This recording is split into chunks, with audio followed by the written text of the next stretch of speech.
é um professor, eu vou apenas apresentá-lo para o público e logo em seguida o senhor já pode começar a sua fala, tá? Então, eu só quero apresentar para todas e todos que estejam nos assistindo que o professor Afonso Peste Filho é pesquisador científico nível 6, engenheiro agrônomo, mestre em engenharia de água e solo pela Unicamp, doutor em ciências ambientais pela Unesp e atualmente trabalha no Centro de Engenharia e Automação do Instituto Agronômico de Campinas. Professor, a palavra é sua.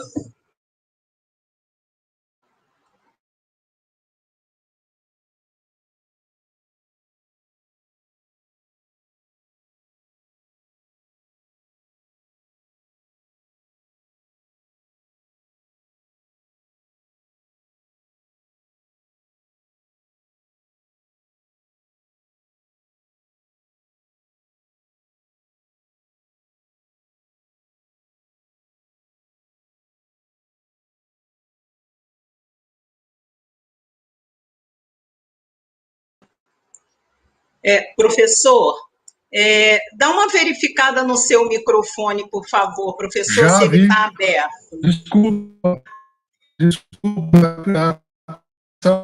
Vamos então. Desculpe. Primeiro, eu gostaria de os parceiros, em especial o Paulo, e o pessoal da ESP. Para mim é uma honra estar aí na região para falar com vocês. Eu que sou aí da região e sonho um dia de voltar para a minha terra, que é Tanabi. E a ideia básica de hoje, da tarde, é discutir essa questão dos desafios da gestão de recursos hídricos nas regiões metropolitanas. Esse é o grande missão que a AMA me trouxe, e eu vou tentar abordar o tema, deixo claro que eu vou abordar o tema muito voltado, principalmente voltada para um público mais leigo, um público do ativismo, um público das comunidades, no qual eu tenho muito mais experiência de trabalhar. Então, eu não sou um pesquisador que tem aí uma fala muito rebuscada e muitos conceitos muito aprofundados. Então, a ideia da conversa é justamente essa, da gente, vou trocar a minha opinião, o que é um pesquisador que está aqui dentro de uma instituição de pesquisa, fazendo uma leitura do que significa o território, os cenários de regiões metropolitanas. A gente já teve a oportunidade de estudar essa região metropolitana daqui de Jundiaí, hoje a gente estuda também a região metropolitana de Sorocaba, e entende um pouco em Campinas, quer dizer, então, essa experiência do diálogo e a experiência de análise que nós vamos passar. Por favor, solicito que passe o primeiro slide para mim. Dentro desse contexto, né, eu vejo assim, a gente tem que entender a região metropolitana, entender principalmente uma região como São José do Rio Preto, que está se estruturando dentro desse contexto. Pode passar o slide, por favor, pode passar. Então, uma região de São José do Rio Preto está se estruturando como região metropolitana. Eu gostaria muito de fazer uma analogia do entendimento, né, do que a gente pode entender como região metropolitana. Podemos entender a região, uma metrópole, com uma tendência de um tecido único, né, de vários tecidos urbanos, uma coisa que vem crescendo, se formando como um grande continente, né? E as cidades, elas são formadas como ilhas, e hoje elas tendem, né, a se encontrar com tecido. Então, o exemplo disso é a região metropolitana de São Paulo, onde quem é daqui do interior não sabe onde se está ele está em São Bernardo, Santo André, o ABC, aquela mistura ali, né, de todas as cidades. Você está na Zona Norte, então tem todos aqueles municípios em torno, né, da região metropolitana, e esse é um grande aglomerado. Mas um primeiro ponto, nunca vai perder, né, o status de município, nunca vai perder o entendimento do que é território municipal. E, consequentemente, nós vamos estar tentando discutir isso, a questão da malha hidrográfica, hidrológica, que ocorre dentro do tecido da região metropolitana, né, desse grande, vamos dizer, esse território da região metropolitana, e isso é uma coisa extremamente importante. Mas sempre a discussão de recursos hídricos, ela vai ao nível do município, né? Nós vamos discutir região metropolitana, o todo, porque nós temos bacias hidrográficas que elas atravessam municípios, e as questões dos recursos hídricos, elas envolvem essas grandes regiões, ou às vezes uma bacia hidrográfica, ela envolve 2, 3, 4, 5 cidades, 6 cidades, e a gente precisa entender essa questão. O posicionamento das cidades, a montante, jusante, como a cidade recebe água, como a cidade entrega água, como a cidade trata, né, os seus recursos hídricos, tanto recursos hídricos de subsuperfície como recursos hídricos de superfície. Então, todo esse arcabouço é fundamental entender. Quando se trata de região metropolitana, a gente vai entender um grande território em formação, né, mas não deixa de perder a característica de um conjunto de municípios. Então, na verdade, a região metropolitana é um mosaico, né, um mosaico de municípios interligados com uma política de desenvolvimento regional, de um entendimento do que significa juntos promover o desenvolvimento. Naturalmente, as cidades maiores, como o caso de São José do Rio Preto, como é o caso de Sorocaba, como é o caso de Campinas, Jundiaí, elas se comportam com uma certa liderança em função da economia diferenciada um pouco, e principalmente da prestação de serviços e da concentração de estruturas estaduais ou federais que dá nessas regiões maiores, nas cidades maiores, e essa influência das cidades na região metropolitana. Mas a gente nunca pode perder o entendimento do território municipal. Então, esse é um ponto crucial, e nós vamos discutir sempre o território municipal. Todas as vezes que os senhores for discutir recursos hídricos, a minha sugestão é você entender, você falar de uma bacia hidrográfica, mas você já cita quais os municípios que os senhores estão falando, como é que a gente entende isso, a composição dos municípios dentro das bacias hidrográficas, seja as bacias de primeira, segunda, terceira ordem. Quando eu estiver falando bacia de primeira ordem, segunda ordem, terceira ordem, eu vou explicar o que é. Bacia de primeira ordem é quando você está na nascente, uma nascente, e ela desce o rego d'água, o córregozinho. Então, ela é a nascente e o trecho do rio, né? É a bacia de primeira ordem, aquele territóriozinho pequenininho em torno da bacia, é chamada bacia de primeira ordem. Quando um rego da bacia de primeira ordem encontra com outra bacia de primeira ordem, se torna uma bacia de segunda ordem. E assim nós vamos juntando bacias e vamos classificando bacias de primeira, segunda, terceira ordem. Você pega o Rio São José do Rio Preto, né, ele é um rio de quinta ordem, sexta ordem, da ótica de a gente for analisar diante dos seus afluentes. Normalmente, os territórios municipais, bacias no máximo de quarta ordem, por exemplo, né? Então, muitas bacias, principalmente bacias de mananciais, são bacias de terceira ordem. Então, são bacias que têm um complexo de uma microbacia com um complexo de subbacia. Né? Então, normalmente, ele é formado assim.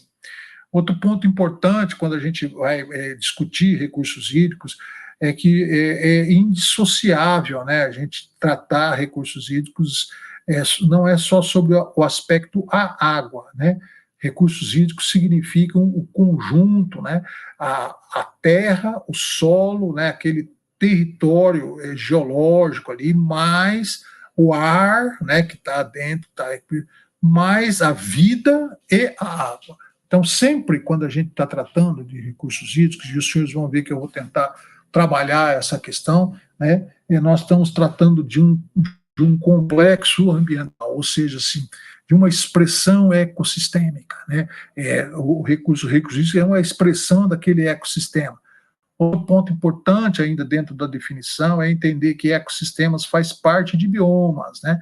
Então, nós temos o bioma cerrado, como vocês têm aí, o bioma Mata Atlântica, e nós temos os ecossistemas que fazem parte. Cerradinho, Cerradão, Campo Limpo, Campo Úmido, campos de altitude. E são os ecossistemas. Às vezes, uma bacia hidrográfica ela tem 2 ou 3 ecossistemas dentro dela. Se nós tivermos na Mata Atlântica, nós vamos ter ecossistema de floresta ombrófila, decídua, semidecida, florestas de altitude, campos de altitude, tudo isso dentro de um bioma Mata Atlântica. Então, é muito importante isso, porque é indissociável a vida da bacia hidrográfica, dos recursos hídricos. É fundamental a gente entender o papel do solo, do território todo, como um território, vamos dizer assim, para os recursos hídricos de subsuperfícies, o lençol freático, o solo funciona como um armazenador, funciona como um grande filtro, a biodiversidade de superfície funciona como uma biorremediação, né? A gente tem que entender sempre isso. E nos ecossistemas aquáticos de superfície, né, quando a gente trata as bacias hidrográficas, os rios, os lagos, né, as vertentes, as veredas, eles funcionam todo uma dependência total da vida, e a qualidade de água e a quantidade de água é totalmente dependente dessa relação ecossistêmica, e eu vou tentar discutir isso com os senhores. Então, para a gente poder discutir os grandes desafios que nós temos na gestão de recursos hídricos das regiões metropolitanas, eu vou usar de umas perguntas, e eu gostaria muito que os senhores se sentissem perguntados, né? Então, eu não estou vendo o meu público, para quem eu estou falando, mas gostaria muito que os senhores sentissem isso. Isso pode traduzir também numa pergunta, uma réplica, né? Então, a primeira pergunta que norteia a nossa discussão é: qual é a condição ecológica dos recursos hídricos do território municipal? Aonde você está? Então, você já fez essa pergunta? Você já buscou entender o que significa isso para você, né? Qual a condição ecológica, né, ecológica dos recursos hídricos do território municipal? Quando eu falo de condição ecológica, o que eu estou falando? Eu estou falando de equilíbrio, né? Eu estou falando de vida, eu estou falando de funcionalidades ecológicas, né? Será que os recursos hídricos do território municipal estão funcionando? Né? Então, esse é um ponto crucial. Nós não discutimos gestão de recursos hídricos sem a gente por exemplo, nós não discutimos recursos hídricos sem efetivamente fazer uma análise ecológica. Então, vamos dizer assim, todo o modelo de gestão, toda a discussão sobre gestão hídrica ou gestão de recursos hídricos passa por entender a condição ecológica dos recursos hídricos do território municipal. Então, a AMA precisa questionar essa questão. Nós precisamos entender essa questão. Toda a malha hidrográfica do município, como é que é a condição ecológica? Então, a gente precisa ter esse entendimento para iniciar a discussão dos grandes desafios que nós temos relacionados com a gestão de recursos hídricos. Como é que o desenvolvimento da região metropolitana trata as condições ecológicas dos recursos hídricos? Esse é um ponto crucial que a gente pode trabalhar. Uma segunda pergunta muito importante que nós temos que trabalhar, discutir, debater e trazer a comunidade para discutir: qual o risco de um colapso hídrico do município? Então, como é que a gente entende essa probabilidade do município ter um colapso hídrico? E quando a gente fala colapso hídrico, nós estamos falando, sim, primeiramente, a falta de água, né? Ou seja, num período de seca intensa, que significa faltar água, faltar chuva, né? O que significa isso, né? O que significa excesso de água? O que significa viver num estresse hídrico por excesso de chuva, por enchentes? Então, veja, e nós estamos entendendo isso com as mudanças climáticas, né? O que significa a gente ter períodos de variação climática muito forte? Como é que o território municipal, a região metropolitana, vai suportar períodos de variações climáticas fortes?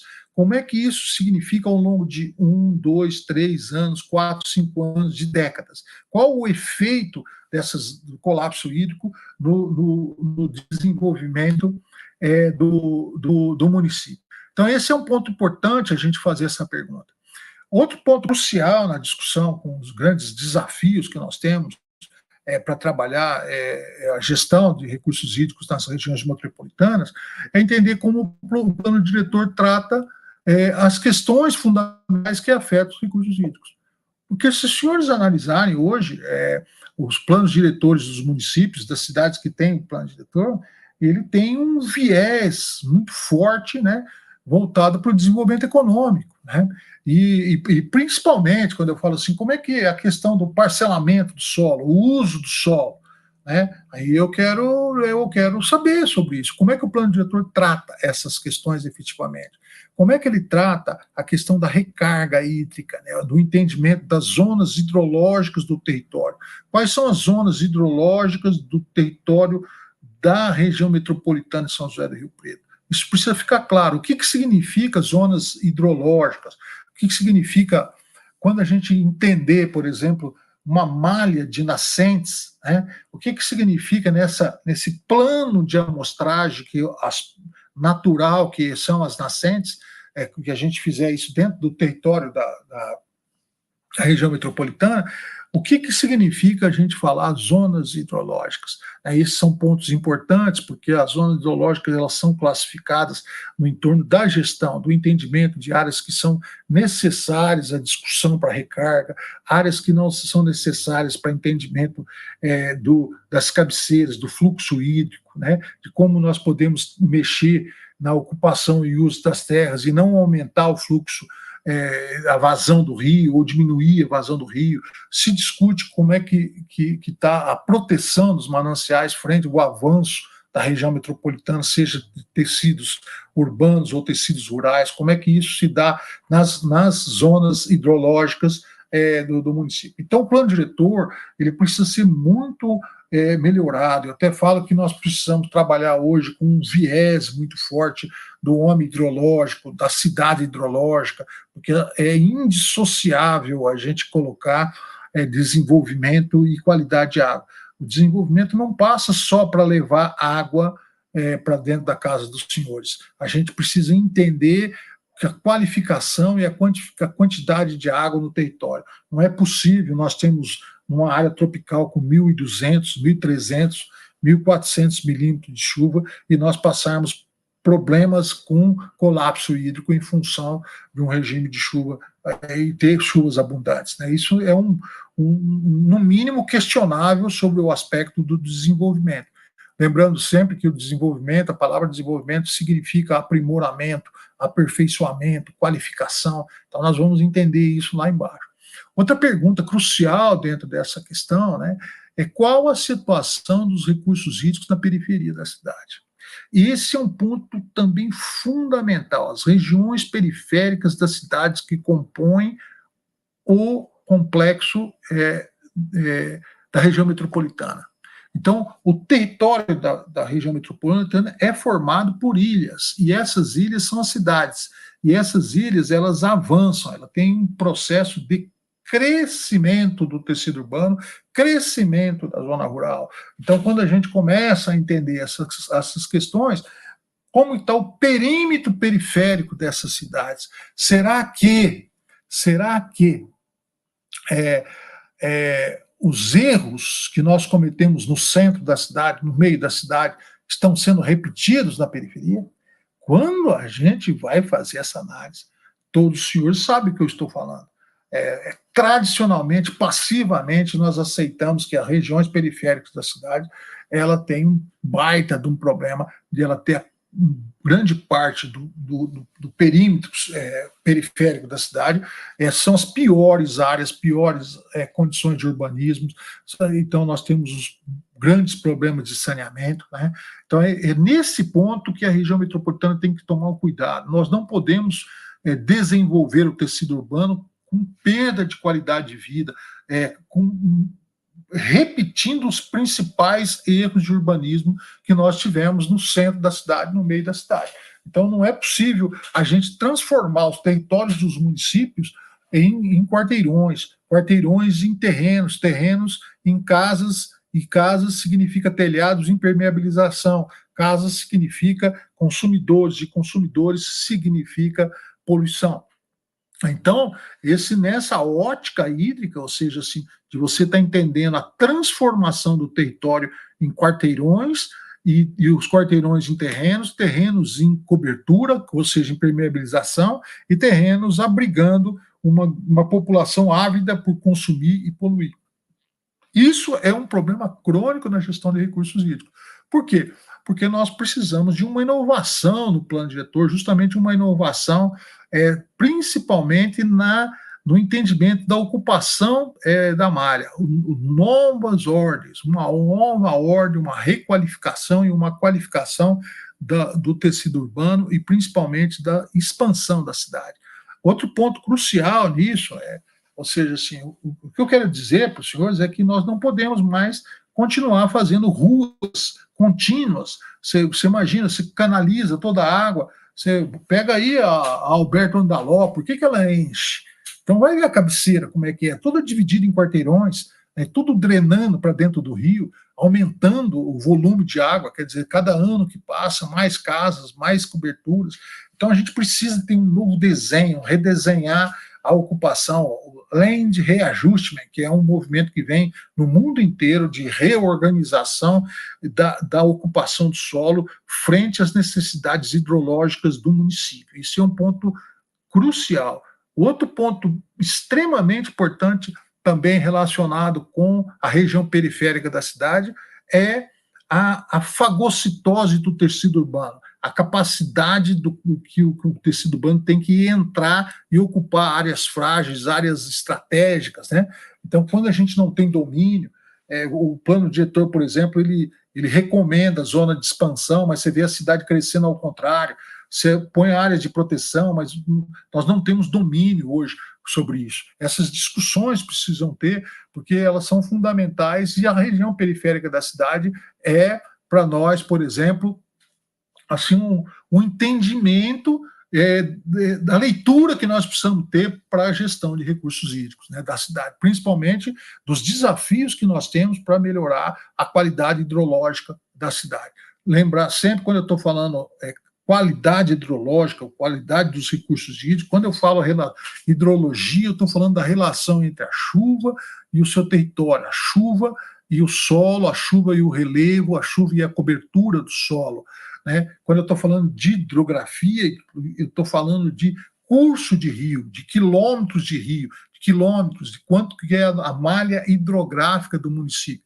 Muitos dos senhores não têm noção do que significa isso. Quantos quilômetros de rio nós temos em São José do Rio Preto? Quantos quilômetros de rio nós temos em Mirassol? Quantos quilômetros de rio nós temos em Bálsamo? Quantos quilômetros de rio nós temos em Olímpia? E assim nessas cidades todas do entorno, a gente não sabe como é isso. E tem muitos vereadores, muitos prefeitos que nem noção tem. Aí eu faço uma segunda pergunta. Nesses quilômetros, quantos trechos desses quilômetros são classe 1? Né? Quantos trechos estão protegidos e são de classes excelentes? Né? Quantos são de classe 5 ou 4, que são horríveis? Então, os senhores vão fazendo a conta aí da porcentagem do tamanho do desafio que nós temos de entender essas questões. Ou você acha que um curso de água é melhor que o outro? Não. Sobre a ótica do território, não. Nós temos que entender toda a malha hidrográfica como uma malha de uma área estratégica. Área de recursos hídricos é área estratégica, que traz a vida para nós, né? Então, essa questão da periferia da cidade é crucial. Eu sonho de ver a AMA trabalhando na periferia, entendendo a periferia, dialogando com a periferia e fazendo a leitura, porque a comunidade precisa sair dessa passividade e, principalmente, dessa indiferença que nós temos frente aos recursos hídricos onde nós estamos, né? Esse é um ponto crucial. Aí vem, ainda dentro, puxando essa questão dos desafios à qualidade das águas urbanas, se ela é utilizada na avaliação da política de saneamento. Então, os senhores vão aí sempre aí, eu vejo muito bem as ONGs, né, as entidades ambientalistas, o sonho de coletar água e avaliar, vou lá avaliar a água. O que diz isso? O que diz um DBO, uma turbidez alta? Por que se vocês fazem avaliação de água? É só para olhar o tratamento? Ou nós podemos usar isso como avaliação da política de saneamento? Então, como é que é o saneamento? Como a política está andando? Quanto de malha e rede de esgoto nós temos que efetivamente trata? As estações de tratamento que os senhores têm na região metropolitana de São José do Rio Preto, elas tratam todo o esgoto que ela tem capacidade, ou elas estão tratando, o que chega nela é aquém da capacidade dela? Eu gostaria de saber. Será que todas as estações elas estão trabalhando a todo vapor? Se ela não trabalha a todo vapor, nós temos uma estação de tratamento, mas nós temos falta de malha de captação. E aí eu pergunto para vocês, esse marco legal que está vindo, o novo marco legal do saneamento, ele vai trazendo também uma pulga atrás da nossa orelha, né? Qual é uma empresa que será que ela gosta, se ela gosta de negócios com áreas periféricas, áreas de favela? Como que nós podemos ter investimento nas áreas periféricas? Você entende? É extremamente importante isso. E outro fator crucial na questão do saneamento está ligado com o que nós não vemos, né? Porque a água que chega a gente vê, a gente bebe, a gente toma banho. Mas a água de saneamento a gente não vê. Então nós só vamos encontrá-la lá no rio, e lá quando nós vamos fazer essa análise, né, da qualidade da água. Então, se nós fizermos uma malha, né, de amostragem baseada nas nascentes, e cada córrego, a gente fazer outra malha dentro dele, com 6, 7 pontos dentro do curso do rio, como é que está a situação das águas? E ela é discutida sobre a questão da política de saneamento ou não? Ou se nós discutimos saneamento só com o custo de captação? Eu sei que eu estou falando de milhões de recursos, mas nós temos que ter a política de saneamento, nós temos uma política de recursos hídricos, nós temos que discutir essas questões. E para que, então, nós pagamos imposto? Para que nós pagamos a água? A água hoje é totalmente comercializada, totalmente capitalizada. Pode passar, por favor. Próximo slide. Bom, então, quando a gente faz essas perguntas, nós temos essas discussões, então é muito importante a gente entender 2 pontos que está ligado com o que a gente chama assim, quais são os instrumentos que a gente tem para a gente poder trabalhar e para a gente poder lutar para fazer a gestão de recursos hídricos. Primeiro, nós temos aí um entendimento de plano de recursos hídricos que ele vem numa sequência lógica de uma lei, a partir da lei 9.433, que é uma lei federal, e ela traça a Política Nacional dos Recursos Hídricos, e nós temos, por exemplo, no estado de São Paulo, a lei 7.663, que trata da Política Estadual de Recursos Hídricos e Sistemas Integrados de Recursos Hídricos, que é dita uma lei evoluída, né? Nós fazemos uso dela? Como é que está a situação? Como é que está ela como instrumento de luta? Como é que está o instrumento de uso da lei? Como que nós estamos para ela? É uma lei punitiva ou é uma lei para desenvolvimento? Então, essa é uma questão de fazer. A gente está usando os nossos direitos em cima da lei e os nossos deveres? Ela é norteadora das ações nossas? Então, essas questões são importantes quando a gente está discutindo com uma associação do tipo AMA. Então, ela tem que fazer uma leitura adequada dos instrumentos legislativos, que a gente fala, as áreas legislativas, aonde é que nós podemos atuar, porque nós precisamos discutir não só se a lei está errada ou tarde, mas principalmente o entendimento de como o desenvolvimento está cumprindo a lei. E essa sequência de uma lei federal, de uma lei estadual, de uma lei municipal. Esse entendimento é muito importante. Então, desenvolver plano de recursos hídricos dos municípios é extremamente importante. E o plano de recursos hídricos, ele é diluído nas bacias hidrográficas dos municípios, ele é diluído no lençol freático do município, no território, e a gente tem que entender essas questões de como é que isso funciona adequadamente, porque nós temos um desenvolvimento não equitativo quando a gente trata de recursos hídricos. Parte da cidade é privilegiada, parte da cidade não, né? Nós temos que entender essa equidade na gestão de recursos hídricos, e isso se dá nessa questão do plano de recursos hídricos do município e da região metropolitana.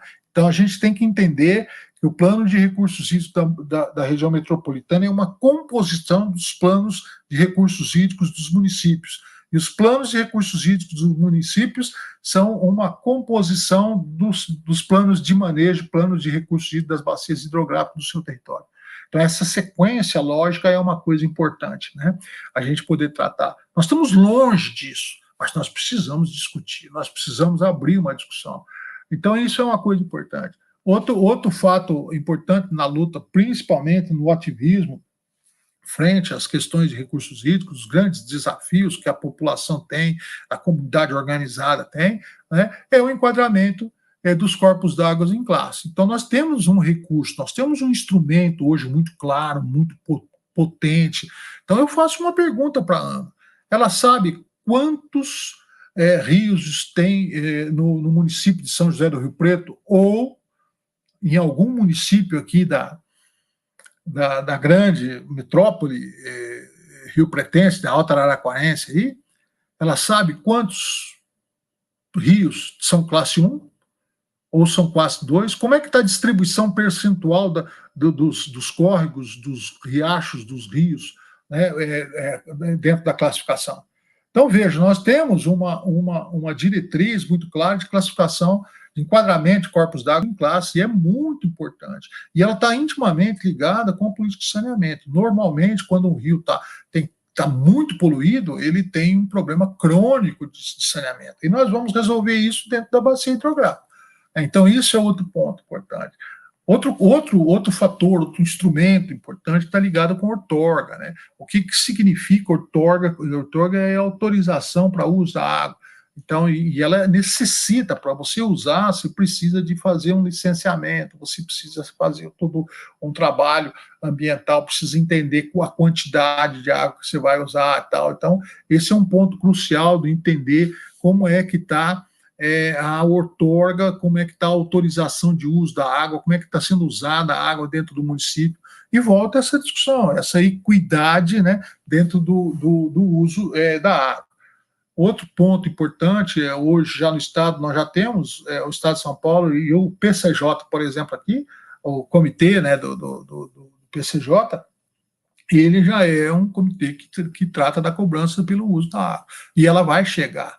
Então, essas questões são importantes da gente entender, principalmente a comunidade entender como é que ela vai trabalhar isso, principalmente os agricultores, os irrigantes, o desenvolvimento rural, esse entendimento de como a água está sendo cobrada dos senhores. Então, hoje, nós paga-se tudo pela água, você não tem uma água pública, é uma ilusão, tanto que você paga para beber, paga para tomar banho, paga para tomar água, paga para tudo, né? Então, a gente precisa entender esses recursos e como eles estão indo. Outro instrumento importante está ligado com a compensação. Numa região metropolitana, tem cidades que ancoram bacias hidrográficas, ancoram represas, ancoram abastecer para outras. Então, essa equidade de compensação é muito importante. Então, tem cidades que consomem muito mais água que a outra, tem cidades que têm as nascentes todas no seu território, e essas nascentes, elas não são de mananciais do município. Por exemplo, Jundiaí, nós temos a bacia do rio Jundiaí-Mirim, que é a bacia do manancial, ele capta água, faz transposição no rio Atibaia, capta água, mais de 20 quilômetros de tubulação para puxar, e as cabeceiras do rio Capivari, que abastece Louveira, Vinhedo, Valinhos, Campinas, e vai embora e desce lá para as outras cidades, todas em Jundiaí. Então, o Jundiaí, o território de Jundiaí está as bacias que são cabeceiras do rio Capivari, que é um rio extremamente importante. Então, como é que é essa relação entre os outros municípios com os recursos hídricos. Isso se chama compensação, entendimento de que os municípios precisam se cooperar, precisam ajudar os outros para receber. Hoje, o exemplo de compensação está nos territórios alagados, por exemplo, pela Itaipu, né, e que os municípios recebem por isso. Então, esses são pontos importantes, a compensação, de nós entendemos isso. E outro ponto crucial aí para fechar essa questão de instrumentos são os sistemas de informação, né? É muito importante entender que em recursos hídricos a informação é fundamental, porque nós não podemos continuar com uma sociedade tão passiva como nós estamos, uma sociedade onde a indiferença por recursos hídricos é. Então, se os senhores acham que pressionar o poder público vai resolver o problema de recursos hídricos, os senhores estão enganados. Nós temos uma sociedade predatória, uma sociedade que preda o rio, prega a água. Então, essas questões são fundamentais para os senhores entenderem, né, que precisa trabalhar no sistema de informação.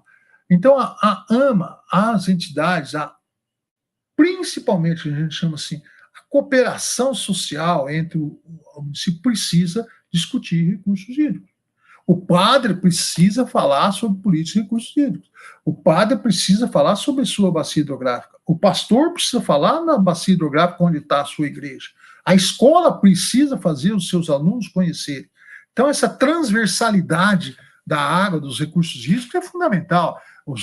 A informação sobre recursos hídricos, ela é transversal, então ela passa por todas as secretarias. Os senhores têm que perguntar para todas as secretarias, né, e como é que ela trata recursos hídricos. Não é só a Secretaria do Meio Ambiente. Recursos hídricos não é meio ambiente. Então, vocês, de longe, esse romantismo que os senhores têm, de abraçar árvore, plantar árvore, isso aí é de longe sobre o grande problema que é a sociedade nossa ser indiferença sobre a gestão de recursos hídricos. Então, a mobilização pela informação é muito importante. E outro fato é que todos os dados gerados hoje nos sistemas, todos os dados gerados, informações geradas por autarquia, gerada pela universidade, gerada pelo poder público, ele é um dado elitizado. O que nós fazemos com ele? Como é que eu uso? Então, só hidrólogos usam isso? Só engenheiros usam isso? Só urbanistas usam isso? Ou a sociedade tem que usar também? A comunidade tem que usar também? Como é que se usa? Ele está disponível no site, mas será que ele está acessível? Será que esse sistema de informação chega da mesma forma que uma estupidez chega no seu celular, essa informação? Poxa, a gente sabe que não ocorre isso aí.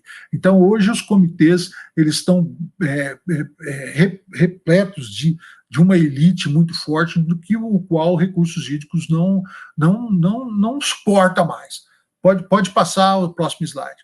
Se nós temos os instrumentos, nós temos os chamados mecanismos, né? Então, como é que nós vamos tratar, que a gente chama de mecanismo, que principalmente o caboclo que está aí na AMA, por exemplo, o voluntário, ele quer diretriz, ele quer uma metralhadora, ele quer dar tiro, né? Não quer saber como é que é, mas que ele quer dar tiro, ele quer. Então, isso a gente chama de como é que nós fazemos, né? Quais são os mecanismos, as ações práticas para a gente quebrar, a gente poder vencer esses grandes desafios da gestão de recursos hídricos no território metropolitano, né? Então, o primeiro deles é a organização comunitária. Eu vou contar uma história para vocês. Eu não sou rico e nada, mas juntei umas caqueiradas, peguei a minha veinha e fui fazer uma coisa que eu gostaria muito na minha vida, né? Eu fui a Paris para ver o Sena, né? Fui lá ver e fui conversar lá com o caboclo, estava dentro daquelas barcaças do Sena, e eu sempre fui fascinado pelos rios e sempre fui fascinado pela revitalização de rios.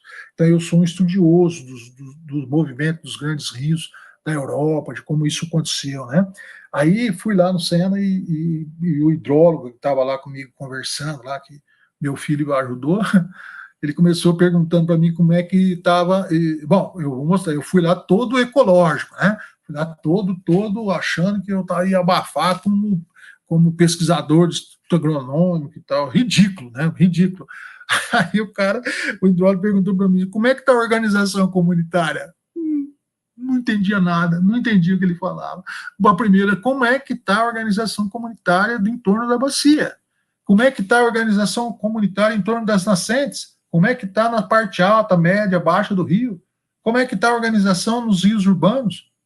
Nossa, meu coração fez bum, bum, bum, bum, né? Chocou, né? Porque isso não fazia parte do meu vocabulário hidrológico, não fazia parte da minha discussão sobre recursos hídricos, nunca fez parte disso para mim. Agora ele falou, o rio é indissociável do homem. Nossa Senhora! Então não existe mais rio sem homem, sem comunidade. Não existe mais recursos hídricos sem comunidade. Quando eram as paisagens naturais, nós tínhamos rios que tinham uma independência com o homem. Os nativos eram uma espécie a mais dentro de uma bacia hidrográfica, dentro do complexo ecossistêmico hidrológico que tinha ali. À medida que nós substituímos as paisagens naturais por paisagens cultivadas, nós tiramos o dedo de Deus que cuidava disso aí e colocamos o dedo do homem. E a expressão máxima do dedo do homem é a condição dos recursos hidrológicos e a ação predatória que a comunidade faz em cima dos recursos hídricos. Então, nós temos um trabalho imenso de entender organização comunitária. Todas as vezes que o senhor for discutir bacias hidrográficas, o primeiro passo é entender como é que naquele território da bacia se organiza a comunidade. Não tem que inventar moda, não tem que fazer ONG nova, mas tem que entender como é que está a organização religiosa, como é que está a organização econômica, a organização de classes, né? Como é que está a organização em torno do futebol, da cultura. Então, como é que isso se organiza? É ali que nós vamos inserir a variável hidrológica, a discussão sobre recursos hídricos, e nós vamos chamar a comunidade para discutir essas questões. Nós vamos ter orgulho de ver o pastor falar sobre recursos hídricos na sua pregação. Nós vamos ter orgulho de ver o padre, na hora que ele for fazer o sermão, ele falar e chamar essa atenção. Nós vamos ver as comunidades de base, todas as comunidades religiosas se organizando em torno da água. Então, isso é um ponto importante. Nós vamos discutir a educação ambiental, não só para criança, não para a criança ficar plantando árvore ali, não. Não é só isso, não. Nós temos que fazer os adultos, a educação ambiental de adulto, a andragogia, extremamente importante dentro dessa questão de gestão de recursos hídricos. Então, esses pontos são cruciais e os senhores têm que entender a ênfase que eu estou dando na organização comunitária. Então, uma AMA não existe se ela não tiver uma ação comunitária forte e ela não entender o ativismo dela como organização comunitária. Se ela quiser defender rios, se ela quiser defender recursos hídricos, ela tem que ter uma pauta de entender a organização comunitária que faz parte daquele rio, daquela nascente. Outro ponto importante da gente trabalhar, muito interessante, é a participação dos comitês de bacia, né? É um mecanismo muito forte, porque ele é tripartite hoje, tem uma legislação. Só que o que acontece hoje nos comitês de bacia? A população ela é manipulada pelos 4 setores extremamente organizados da nossa sociedade, que todo mundo sabe. Então, o mercado imobiliário, a construção civil, a indústria e o comércio, eles dominam todo o arcabouço dos comitês de bacias. E aí o comitê, que é um comitê que dá o destino da política, que avalia, que aconselha, ele peca nisso. E hoje os comitês estão trabalhando muito na questão só de saneamento. Então eu falo assim, e o plano de manejo? E a produção de água? E a qualificação de água, independente da despoluição? Então esses são pontos cruciais que nós temos que discutir. Qual é o plano de manejo da bacia, né?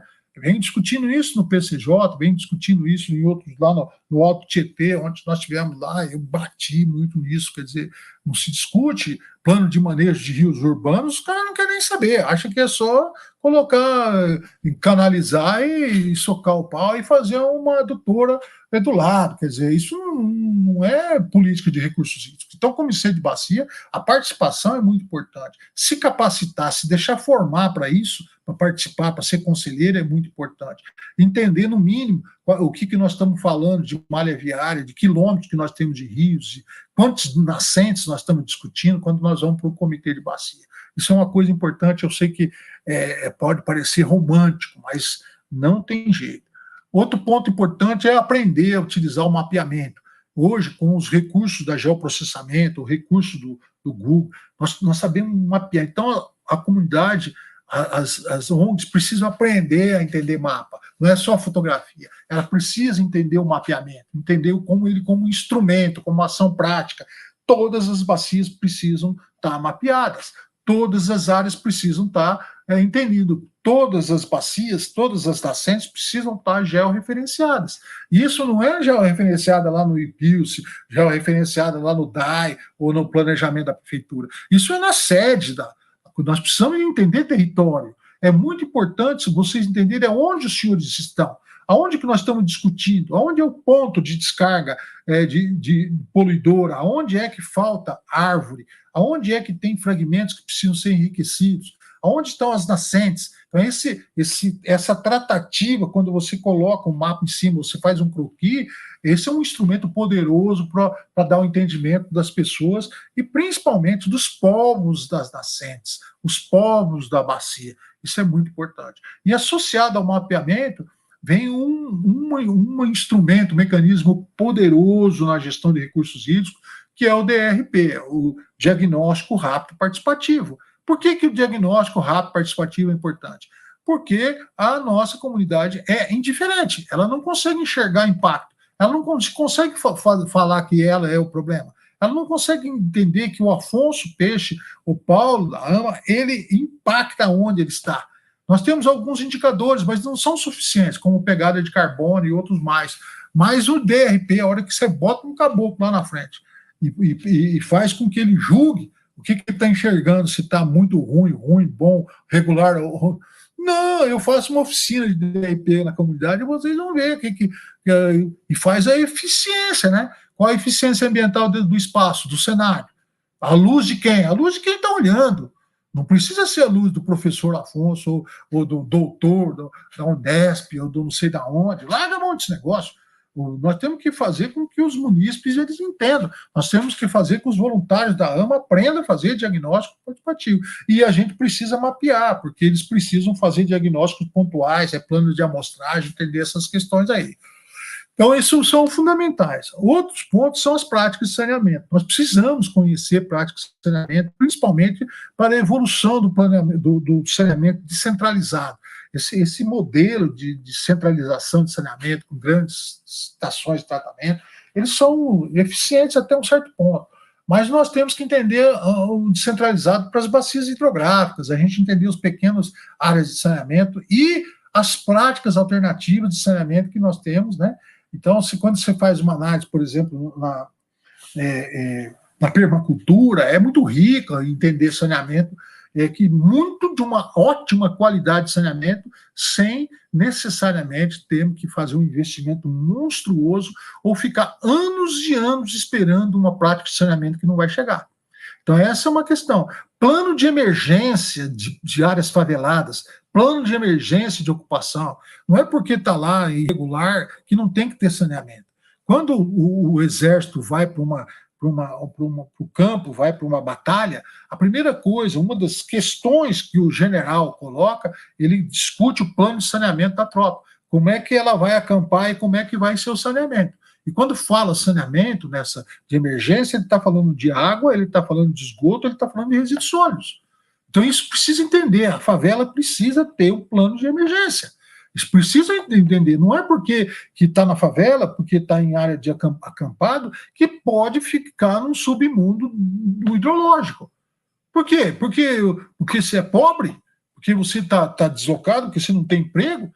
E por conta disso é possível a gente conviver com uma degradação? Por que vive assim? Porque não tem conhecimento, porque falta conhecimento e o papel nosso é levar essas práticas de coisas que são muito importantes. Os modelos de ATER, que principalmente a ATER significa assistência técnica, ou AT, extensão rural, está muito ligada com a prática de agricultura rural com a agricultura periurbana e agricultura urbana. A gente entender as práticas de ATER. AT significa assistência técnica. Assistência técnica, a palavra-chave é orientação. Como orientar os agricultores dos povos da bacia? como orientar os agricultores que estão na bacia hidrográfica, como orientar os povos das minas, os agricultores que estão na mina. Eu não sou contrário a produzir boi, produzir cana, produzir feijão, seringueira, o raio que eu parto. O que é duro é você não ter uma orientação hidrológica para aquela questão. É duro você, coitado do agricultor, instalar a lavoura dele e sofrer por processo erosivo, né? E, além do mais, a gente penalizar os cursos hídricos, os recursos hídricos, né? Com agrotóxico, com veneno, com fertilizante. Então, os modelos precisam ser trabalhados, e hoje a gente fala assim que elas são modelos porque elas são personalizadas bacias por bacias, e eu sou mais. Eu falo assim, nascentes por nascentes. Nós discutimos o modelo de ATER, de assistência técnica e extensão, de como é que nós educamos o povo, como é que a gente vai ocupar aquele espaço, como é que nós vamos dar um fim econômico para aquele espaço e conviver com os recursos hídricos. Isso está ligado com o modelo de ATER, e nós precisamos, e hoje nós temos muita informação e nós precisamos desenvolver isso. Por isso que é muito importante a assistência técnica, por isso que é muito importante as casas da agricultura, por isso que é muito importante o extensionismo. Nós não podemos sumir com extensão, nós não podemos sumir com atividade dialógica. A extensão rural é extremamente importante. São Paulo montou uma estrutura de muitas casas de agricultura. Não se faz extensão rural somente na internet. Então precisa se discutir muito essas questões. Outro ponto crucial aí para a gente ir finalizando é essa questão ligada com o chamado redesenho de ocupação. As terras de São José do Rio Preto têm mais de 100 anos de ocupação. Então é como se fosse um casarão antigo, sabe? Então o Paulo trouxesse a esposa dele e comprasse o casarão do Afonso. Aí, quando a esposa dele chega lá, ela fala: Paulo, eu não vou mudar para esse casarão, até bonito, mas eu não vou mudar, precisa reformar. Aí, quando o Paulo reforma, ela fala assim: não, agora precisa comprar os móveis, porque os nossos móveis não cabem aqui. E aí, quando o Paulo compra os móveis, ela fala: preciso ornamentar. O redesenho de ocupação e uso, ele faz parte de um protocolo do PIP, Plano de Intervenção nas Propriedades. Todas as propriedades do território da região metropolitana vão ter que passar por um entendimento de um redesenho de um PIP. Então, o programa de microbacias hidrográficas foi financiado pelo Banco Mundial e brilhantemente desenvolvido pela Casa da Agricultura, pela CAT, hoje CDRS. Ele nos trouxe o PIP como um instrumento, como um protocolo muito interessante. Eu trabalhei muito nisso e nós estamos propondo um protocolo de PIP muito voltado, protocolo hidrológico, que a gente chama, muito voltado para o redesenho da hidrologia de ocupação e uso das terras rurais e também, principalmente, das áreas de periurbano.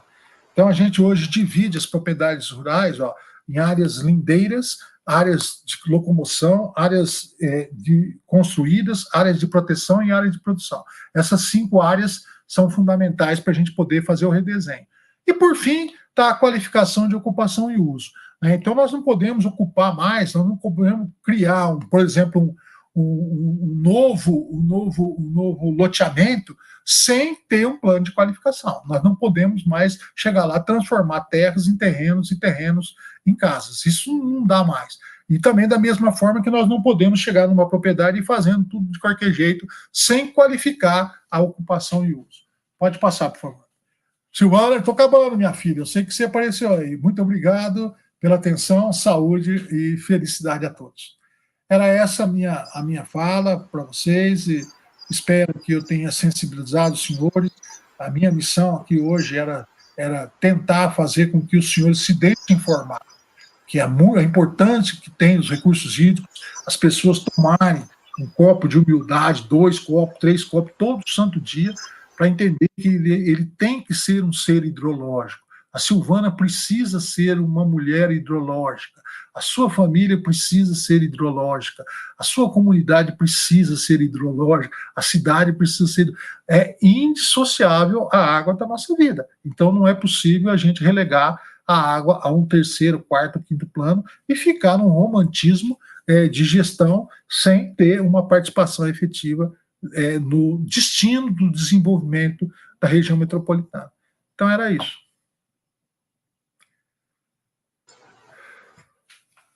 Está fechado seu microfone, Silvana. Fechado seu microfone, Silvana. Agora eu abri, é que o Décio tinha me multado e aí ele liberou e eu deixei fechado. Mas, professor, agradecer pela sua brilhante explanação. Nós tivemos aqui algumas contribuições aí enviadas pelo chat, que eu vou passar para o senhor, mas eu queria, antes, me desculpar com todos e todas que estão nos assistindo pelas dificuldades no iniciozinho da live, que nós tivemos ali uns probleminhas, o sinal estava um pouquinho intermitente, mas, de qualquer maneira, o brilhantismo do professor suplanta qualquer falha da tecnologia. Foi uma explanação maravilhosa, e vamos seguir, então, com as contribuições pelo chat. Eu vou fazer uma leitura, professor, tem a maioria assim, das colocações, elas são, na verdade, ponderações, são pontos de vista. Eu vou fazer uma leitura de um bloco primeiro, umas 4 ou 5, aí o senhor comenta a respeito delas, e depois eu concluo com as restantes. Ok. Então, vou iniciar. A primeira colocação foi do Paulo, né, que é nosso diretor executivo. O Paulo fala o seguinte: o colapso hídrico é muito provável e temos uma malha viária e ferroviária que transporta cargas perigosas e altamente contaminantes, como cargas de óleo diesel. A Denise Feres, que é sua colega, professora, pesquisadora, ela faz um elogio aqui ao senhor, dizendo que a sua fala estava, naquele momento, ainda na fase inicial, né? Ela já destacava que a sua fala é sensacional, agradecendo aí pela aula. O Paulo faz uma ponderação a respeito de uma ocupação que temos aqui em Rio Preto, que é a Vila Itália, que ele diz o seguinte: ela vai ser urbanizada no Parque Setorial, área de APP do Córrego Piedade. A Denise faz 2 colocações que eu vou encerrar esse primeiro bloco e depois eu dou uma continuidade, passo para o senhor fazer suas considerações, professor, e depois passo a seguir. A Denise Feres coloca o seguinte, que o IPCC, que é o painel intergovernamental para mudanças climáticas, prevê que o noroeste de São Paulo ficará cada vez mais seco e quente, com menor volume de chuva na estação, no volume total de chuva na estação, com chuvas intensas em poucos dias. E, na sequência, ela diz o seguinte: a recuperação da vegetação ciliar e em nascente é suficiente para contrabalancear as perdas causadas pela mudança climática e pelo... Não, na verdade, agora não é uma afirmação, é uma pergunta, professor. Se a recuperação da vegetação ciliar e nascente é suficiente para contrabalancear as perdas causadas pelas mudanças climáticas e pelo intenso e contínuo desmatamento da região. Cortou um pouco a última pergunta. Então, eu vou tentar responder o primeiro bloco ali, e depois, se você, por favor, me repete as 2 últimas perguntas, que falhou um pouquinho. Bom, eu vou iniciar com a questão que o Paulo coloca do colapso hídrico e o risco também da gente poder associar, né, aumentar muito o risco de colapso em função da poluição ou de uma descarga poluidora num manancial. Isso é dentro daquela discussão logo no começo, que eu falei para os senhores que o impacto ambiental ele é pontual, ele é espacial e ele é temporal. Então, se cai uma carga de veneno no rio, ele contamina tudo, né? Então, isso é um grande risco. Se entende o que significa adequação adequação das rodovias, das estradas, dos caminhos para esse risco de poluição, né, de cargas perigosas. Então, isso é muito importante e é uma cobrança que nós temos que fazer efetivamente para as vias que cuidam aí do tráfego e desse entendimento, porque acidente a gente sabe que pode acontecer.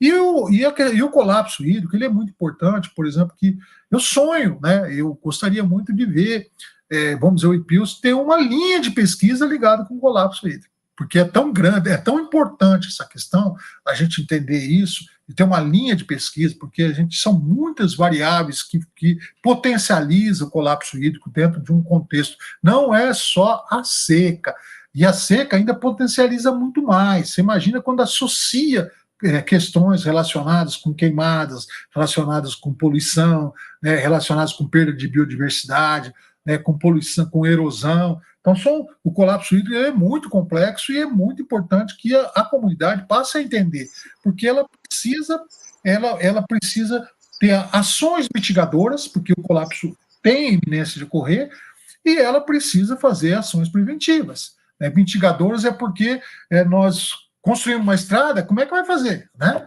Então, qual que é preferível? Passar ou aumentar o risco de poluição? Então, nós precisamos passar e precisa diminuir o risco de poluição. Então, essas questões precisam ser trabalhadas. Isso gera aí muita polêmica, mas nós temos... Por isso que o diálogo é importante. E entender o seguinte, por que a organização comunitária é fundamental?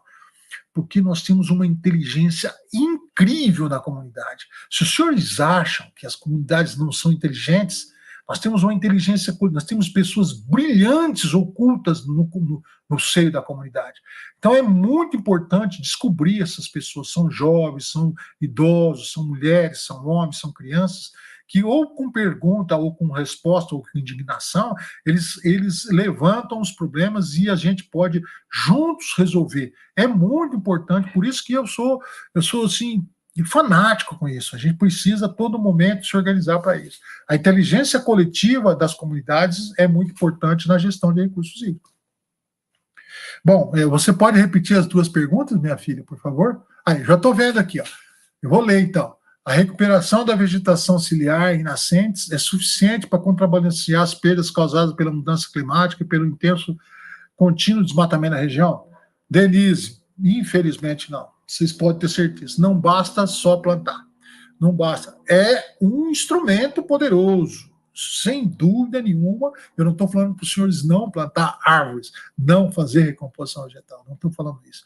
Mas o redesenho hidrológico é muito importante. E nós temos as bacias hidrográficas nascentes, elas não sofreram só por falta da vegetação, elas sofreram pelo impacto da ocupação e uso. Então nós temos muitos anos de mudança nas funcionalidades hidrológicas, da recarga hídrica, da forma como a água encara dentro da vertente. Então, por exemplo, todas as vezes que nós vamos fazer um projeto de recuperação de nascentes, até falei para o Paulo isso, falei para o Paulo, que mais para frente eu gostaria muito de discutir com os senhores um curso aí de recuperação de nascentes e córregos, a importância que tem da gente ter um bom planejamento para isso. Então, todas as vezes que a gente tem uma nascente, uma coisa extremamente importante é chamada assim, análise hidrológica. E não é hidrólogo só que precisa fazer, não é só geólogo, não é só biólogo, não é só agrônomo, pelo amor de Deus. Análise hidrológica, a pessoa que está de frente para a nascente precisa ter essa leitura. Então, ele vai entender como é que a água chega, como é que a água infiltra, como é que a água armazena, e isso vai trazer toda a criatividade para a gente redesenhar. Nós precisamos recuperar as funcionalidades. Então, nós precisamos de mais água, portanto, nós precisamos filtrar mais, armazenar mais, né?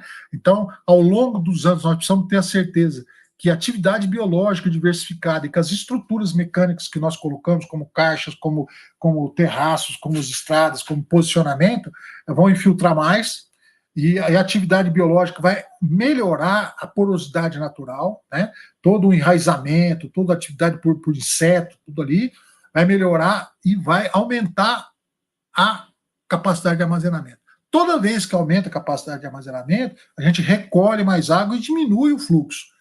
E outro ponto crucial é fazer com que o solo ele seja rico de biodiversidade, o solo e a área ciliar. Então, a carga que nós jogamos na área ciliar, ela tem que ser compatível com a capacidade de filtragem da área da mata ciliar. Porque senão a gente faz uma descarga de água dentro do rio. Então, a revitalização ela é muito importante para entender isso, porque toda a alimentação do ecossistema aquático da vida aquática depende do plâncton, fitoplâncton, depende da água que chega na nascente e os nutrientes que vão sendo levados lá. Você imagina quando dá uma carga, por exemplo, de veneno ou uma carga que faz com ter um processo de eutrofização. Então, essas questões são importantes. Então, a recuperação de uma nascente, como eu falei para os senhores, não é só plantar. E é muito importante a gente entender também o enriquecimento. A fauna faz parte, os insetos, né, os animais. Então, por exemplo, hoje eu venho com um plano, um sistema de produção de florada. Nós precisamos ter na recomposição de nascentes o entendimento de que precisa ter flor o ano inteiro, porque é muito importante a vida animal, né? E aí nós temos que andar, ok?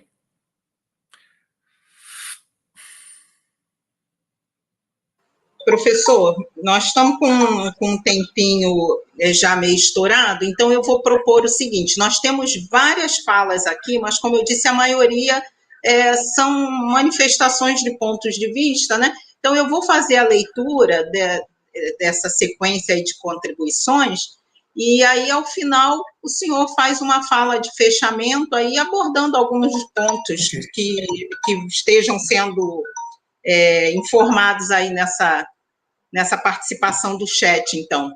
Pode ser? Então, eu vou só dar eu vou me comprometer com a AMA. Vocês enviam todos esses comentários e as perguntas, que eu me comprometo de fazer um comentário em cima deles e respondo as perguntas que tem e devolvo para... E como a AMA, ela deve, imagino que vocês se cadastraram aí, se vocês têm o e-mail e o contato, eu me comprometo de fazer a resposta e a gente vai terminar essa live aí com essa resposta daqui 2, 3, 4 dias ou mais um pouquinho, porque eu estou meio atrapalhado essa semana. Perfeito, então, professor. Eu vou fazer, então, a leitura e logo na sequência o senhor faz as suas considerações. Alguma coisa o senhor vai lembrar, elas são muito... elas se complementam, né, as falas dos nossos participantes.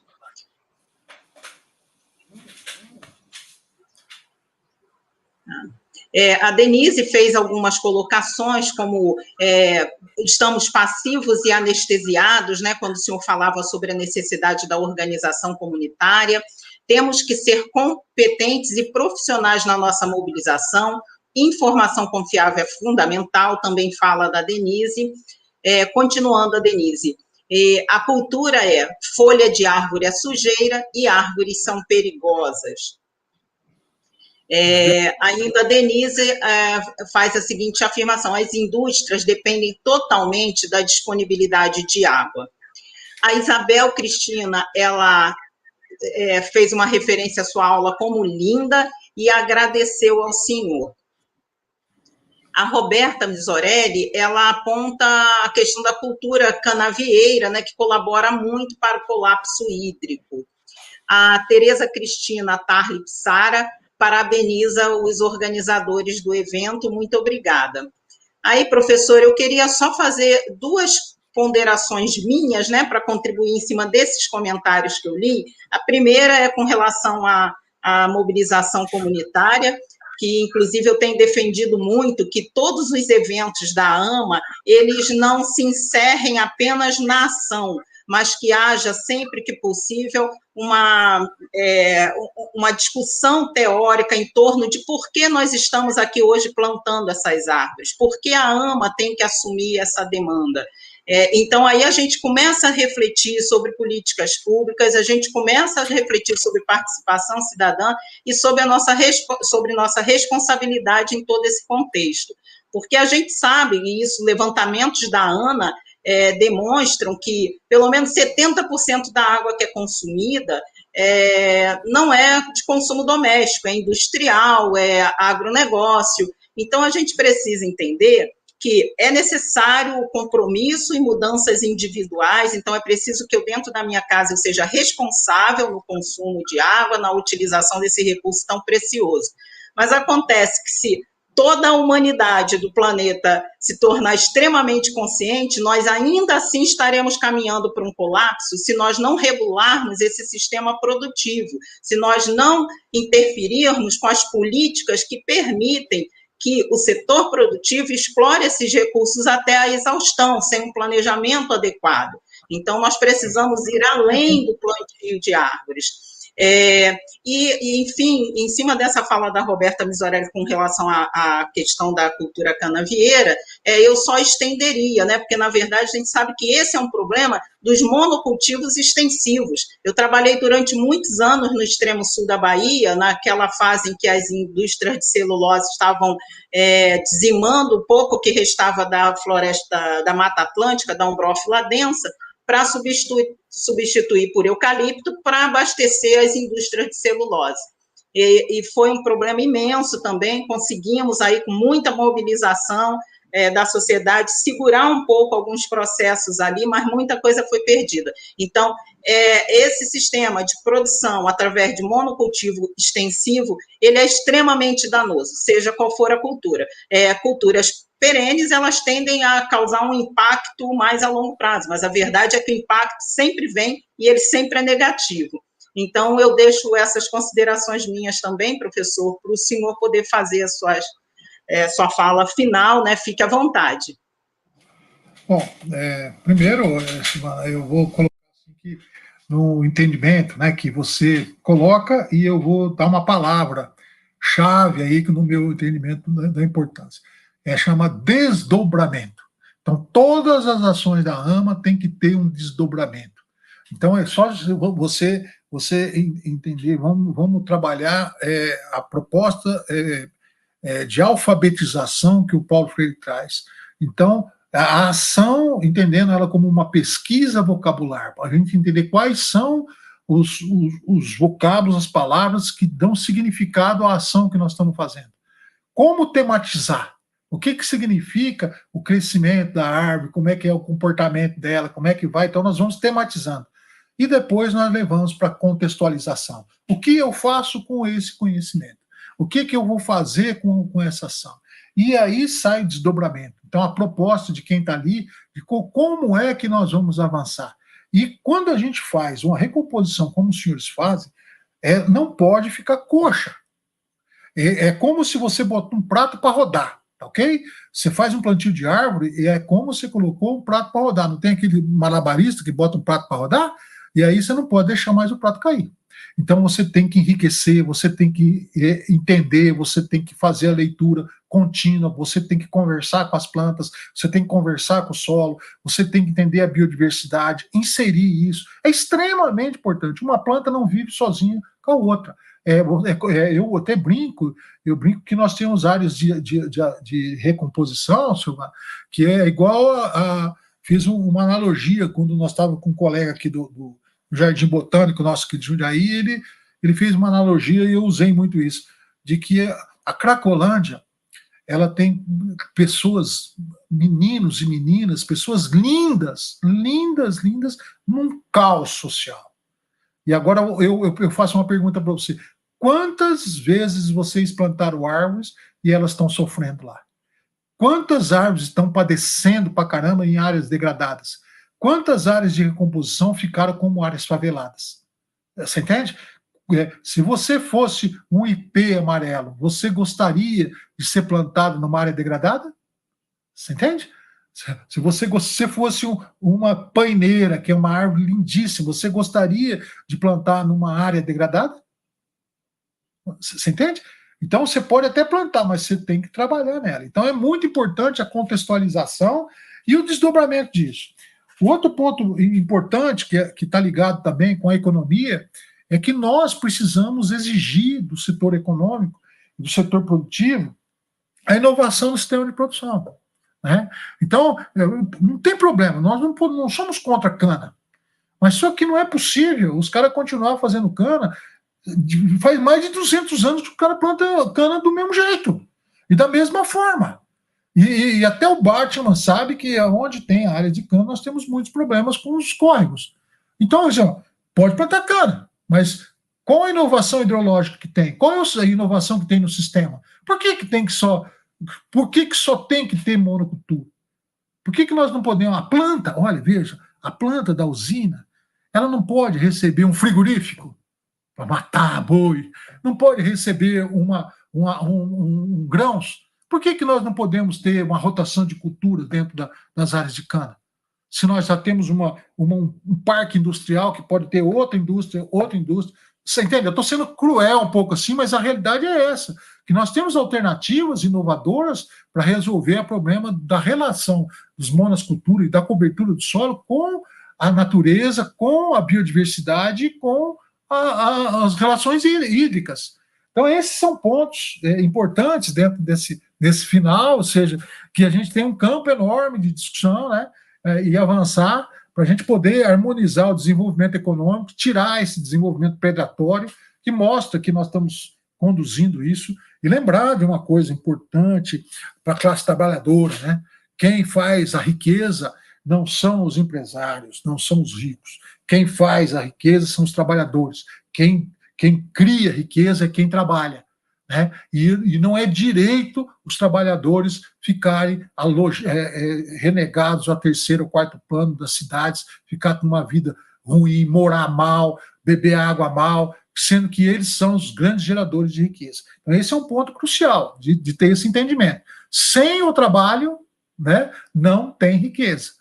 Então, nós precisamos reivindicar, entender muito mais essa relação ambiental com o trabalho e as necessidades da classe trabalhadora, de todos os trabalhadores, de ter o direito de ter uma vida melhor, o direito de ter um ambiente muito melhor que ele tem, e a gente poder exigir inovação tecnológica, já que todo o estudo, a sociedade trabalha para buscar soluções de desenvolvimento. Então, a inovação de sistema é muito importante. E, por fim, eu quero agradecer o imenso carinho que vocês demonstraram por mim, que vocês têm por mim. Todas as vezes que eu me relaciono com o pessoal da AME, com São José do Rio Preto, eu saio extremamente feliz. Então, eu estou dizendo para vocês que vou dormir numa noite assim muito feliz, com uma energia extremamente importante que vocês estão passando para mim. E eu sonho um dia de estar junto com vocês aí,